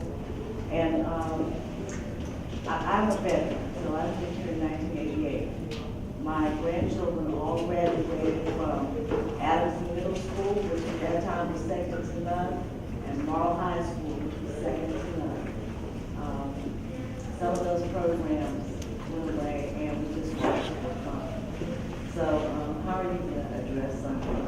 Well, I think relative to diversity, we do have a few grants that our district has been awarded that will allow us to do more training in the area of diversity.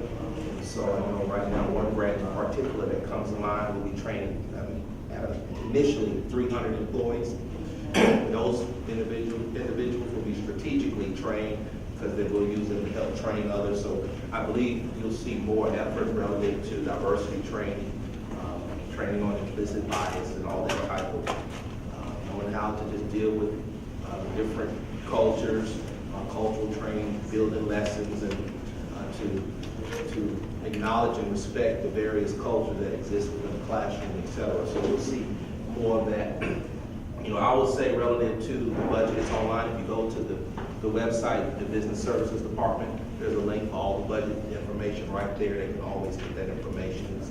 This year's there, last year's there, and we'll be presenting to the board the timeline for the development of fiscal year 19's budget. We'll be doing a community survey this year. We've never done that before, where the questions will be, if we have enough money, what do you all think we should focus in on? If we don't have enough money, what do you think we should cut? You know, I want to hear from you all. Ultimately, I'll have to, with the team, make a recommendation to the Board of Education, but I want you all's feedback. That's important that you all understand that the money, you know, the board has appointed me to be the superintendent. We're stewards of you all's tax dollars, period. And so we're committed to ensuring that we maximize the use of those dollars to improve instructional outcomes. You should know that our millage rate is about, I believe, 19.095 or something like that. Our county is capped at 20, a millage rate of 20. So even if we went up in millage, it couldn't go up very much. There's no conversation right now of increasing millage, but I'll tell you this, you know, people who want to move, just give you this truth here.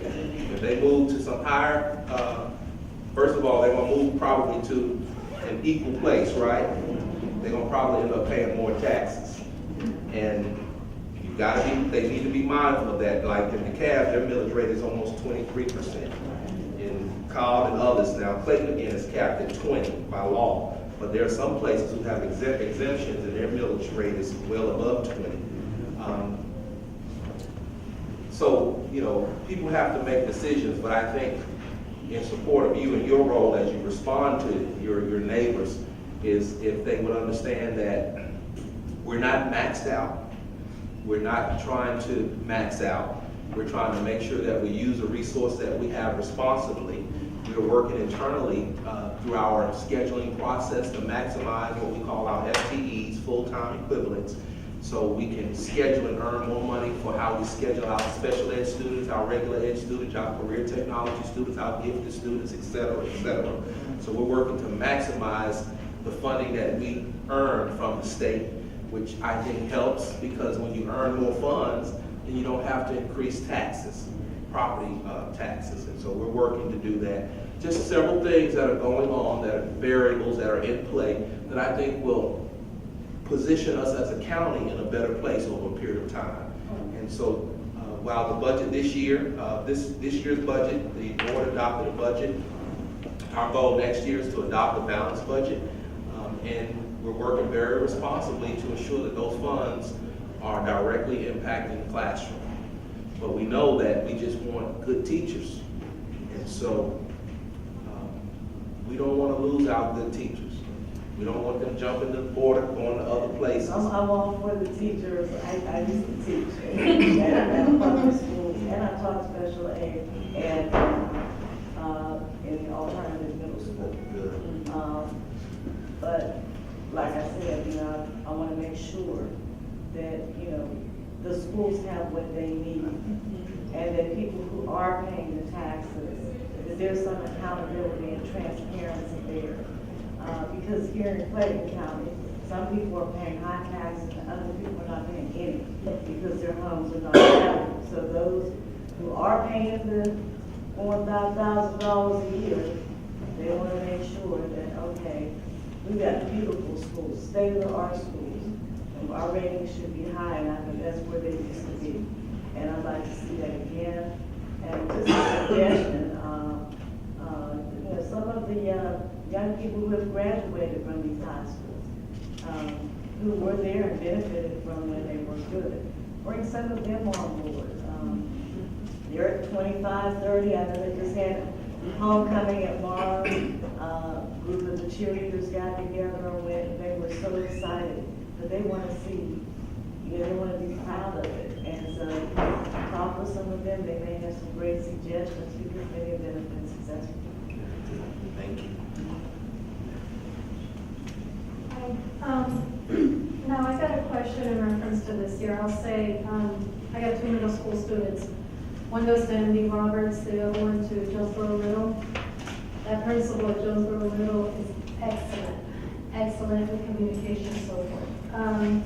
My question is with Infinite Campus. I'm one of these parents that I check it. The grades aren't always put in. As of right now, we got report cards yesterday or today. I got one yesterday, the other one today. How can you give the children grades and their grades aren't fully in the Infinite Campus? And I did bring it up to the teachers. I'm still waiting on a response. What are we gonna do? Because if we're doing our part, and I understand, it's been an excellent, overall an excellent year. Big improvement from the past years, but with that in particular, because that is on their permanent file, their report card. And what we like to do is always start with the teacher and address it with the principal. Because what we find is that we've got a lot of teachers who do well with the grades, but then we've got some who are not. And I don't believe in having this conversation with those who I don't need to have the conversation with. I'm counting on parents to be very specific with us, because we are very clear, and even in my last video update, I reminded them of the expectation of putting grades in a timely manner, and it's unfair if report cards come out, let's say today, that you waited until the day before to put all your grades in, and the parent had no opportunity to help the child figure out or do better. And so we expect our employees, and we know we got papers and grades, I've been there, I've done all that, but I was trained at a pretty good school, Sanford University. They told me it wasn't a 40-hour-a-week job. And I had to take some things home, grade, etc. And so everybody in this profession needs to understand that that's just part of the lay of the land. But we still expect grades to be put in a timely manner so parents can see how the students are doing. So in the event that some intervention needs to occur, whether it be the part of the teacher or the part of the parent, that they have time for that intervention to occur. So start with the teacher, go to the principal. If you don't see any action, you need to get to the deputy, assistant superintendent, and deputy so we can address that school. And that principal who needs to be addressing that teacher. Notice I said earlier, we want good principals, because good principals will hold their people accountable. There should be processes and protocols in place about grades and ensuring grades are entered in a timely manner. It's important. That is very important. Hi, my name is Joseph Victor. My question is regarding tutoring or enrichment classes or programs for gifted students. I think sometimes we may overlook the kids at Stillwell needing weak subject. Everybody has a subject that they're weakest in. I will say I was really surprised to see the names of the all A and AB honor roll kids in the hallway. It's not that many. Like, I can count them. And I would think for it to be a school of the arts, that the majority of schools should at least be on the AB honor roll. The whole school ought to be on the 8 honor roll, as far as I'm concerned. Yes, and I think that if a student in that school even receiving an F, that a teacher should be reaching out to a parent. And when they have tutoring scheduled, it shouldn't be canceled constantly. So, you know, what is in place for kids? Because if they want to do the dual enrollment, what help will they have to be able to get better at their subject that's their weakest one? And I want you to share all the issues that you just shared. Go back to the school leader. Your school is Stillwell is a Title I school, so there's no reason for students not to have access to tutorials, whether they're in remediation or they need acceleration. There's no reason for that not to happen. There's no reason for tutorials to be canceled. You know, sometimes cancellations have to occur, but I say that to say this: we need you to work with your principal. Start with your principal. Principals know our expectations, but if you don't see improvement, you need to make sure that we know. Oftentimes, if things are brought to the awareness of principals, they know our expectations, they will address that. But if for whatever reason it's not addressed, then you need to make sure that we're aware at this level. Start with the teacher, the principal, not addressed at those levels, then you come outside the school. Give us a chance to address it. But always start with the teacher and the principal. Okay. And the issue that the other parent mentioned about the grades, that's a leadership issue. And if that continues to come to my office for a particular school, we're addressing the who. Yeah, I mean, I'm glad my daughter can hear that one, because that's her biggest thing. She put all the grades in the last minute, you know, but it's leadership. And that's why it's important that we're here having this conversation, because sometimes parents don't know. There is accountability. There is an expectation that we get grades in a timely manner. Am I correct? Yes. These are employees. Am I correct? Yes. And so I expect the school. I can't manage Stillwell's teachers and this high school teachers and this elementary teachers. We pay our principals the highest salary in the building to do that, and they do it. And when it's not occurring, you should always at least give the principal a chance to be aware. What I find out is sometimes parents may not make the principal aware to give the principal a chance to resolve it. But give the principal a chance to resolve it. And then if the principal doesn't do what he or she should do, always know you have another layer of recourse. Because we're going to work with our principals to address that issue. We want grades entered in a timely manner. I don't know any other way for me to say that. Even though I do have that concern, I will also say that I am very impressed with your involvement since you came on board and all these things. I've been to almost all of them. I'm one of the few always clicking like on Twitter, generally from my business page. And I bought my home in Clayton County in December of 2015 because of just the awesome care that my daughter received at Bath. I was not leaving Principal Ross for nothing. So, that was a good decision. She's in 9th grade, and it's an adjustment because I don't think it's any principal better in Clayton County besides Principal Ross. But it is, Clayton County has some really wonderful teachers and staff, and even though I can mention a concern I have, I can also mention the benefits great about it. Well, and I agree. I appreciate you for acknowledging that. I think everybody here would agree. We have a great school system, great teachers, great principals. All we gotta do is engage each other. So if there are issues, let's go ahead and address those issues and make it even greater. That's what it's all about. And just remember, as we already shared and you acknowledge, sometimes the principal, if the principal doesn't know, they don't know to address it. And if I don't know, how can I address it? And that's why engagement is so important, because if, let's say I go to all these meetings and nobody mentions to me that grades are not being posted, then what do I assume? I assume, grades are being posted. And so if I hear that issue here and here, okay, I gotta work with it. But we try to be strategic about that, because we know there are many teachers who are posting grades. But I want principals to go have a conversation with those who are not, so we can close those gaps, removing that variability. Some doing high levels of work, some doing mediocre levels, some doing, we want to bring everybody up to a high level. And that's why this is so important. And if I can add, Dr. Beasley has an uncanny memory. We have a principal's meeting tomorrow. I can assure you. Not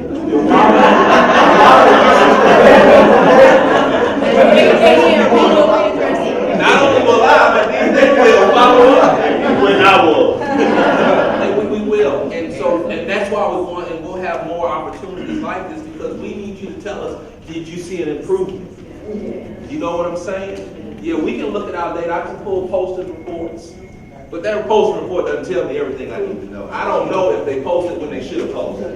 You know what I'm saying? I don't know. But your child can, well, you can tell me she gave a test in September, the grade got posted a month later. I can't tell that by looking at a report. That's why your feedback is so important to us. Tell us what's good, but tell us what the concerns are, so we can go back and work to address that. Okay? And we'll work with our principals. And you work with your principals to let them know when you go to these meetings, you want to share what's good things. So tell them, I need you to work on this. That's a conversation and respectful parents have with their principals. That's what engagement is all about. We have time for one more question. This lady's been waiting a long time. And I know that she's been waiting with her, but I want everybody to know, as a reminder, just to do some last minute announcements. Community Talkback with our superintendent will occur 2 more times. So you have an opportunity Tuesday, October the 24th, without classes here, and Saturday, October 28th, to join us back here, in addition to 3 more community forums with the superintendent. And you can visit our website just to get a long list of those meetings. I think, if I'm not mistaken, I know we have one October 23rd, November 14th, and I think it's November 16th. So please check our website.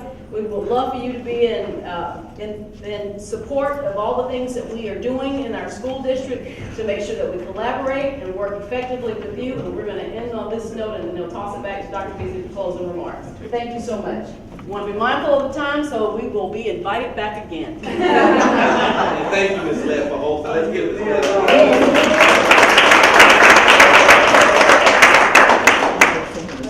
My question is, full disclosure, I work for.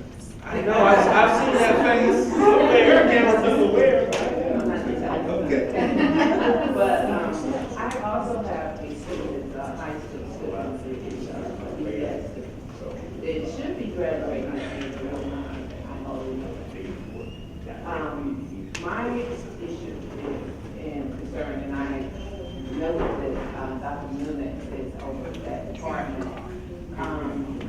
is that he should have support in his classes, but oftentimes the support is pulled from the classroom. So I am finding more and more that he is not getting the support that he needs in the classroom. So now that I've heard Dr. Nunez saying, I know that she's the person to email and address that with. I have addressed it with the teachers, and I have addressed it with the principal, but I'm not getting any results. Well, and continue to address it, and Dr. Nunez will work with Dr. Simpson to ensure that we address it. People are hired to provide instructional support. I don't know what they're getting tools for, but clearly, student needs support, so let's work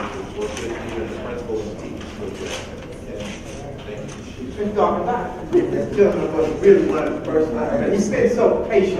Could Dr. Beasley at least address this question? Say he only had one. Don't feel bad. I'm so short even when I'm standing. No, I want to say I want to thank both of you. I've sent you 2 emails. You won. I got a response back within 4 hours, both times. So I want to thank you. I didn't know that. Reason I insisted that. I do want to say a couple of things. First of all, you've got a monumental task in front of you. I'm thinking about colleges that got to roll that rock up the mountain. But unlike citizens, you can't let it go back down. You got to anchor it. Yes. The other thing is I won't comment now, but I'm hoping that over the years, there's this thing called the Program for International Student Assessment. And as I look at that, and I'm not an educator, I can barely read, but as I look at that assessment, I look at where we stand in the world, where the U.S. and we're subordinate and standing to the U.S. I'm just looking forward with bated breath as Clayton County not only supersedes Georgia, the U.S., but I've also taken their rightful place in the world. The last thing I want to say, having lived around the world, my concern is that to prepare our students to compete internationally, we're doing a very bad job of language. And if they're going to compete globally, not only do they have to understand the language, but they have to understand the customs and cultures. So thank you for Thank you, sir. Thank you. All right. All minds clear? Thanks everybody for being here. We appreciate you all. Look forward to seeing you next time.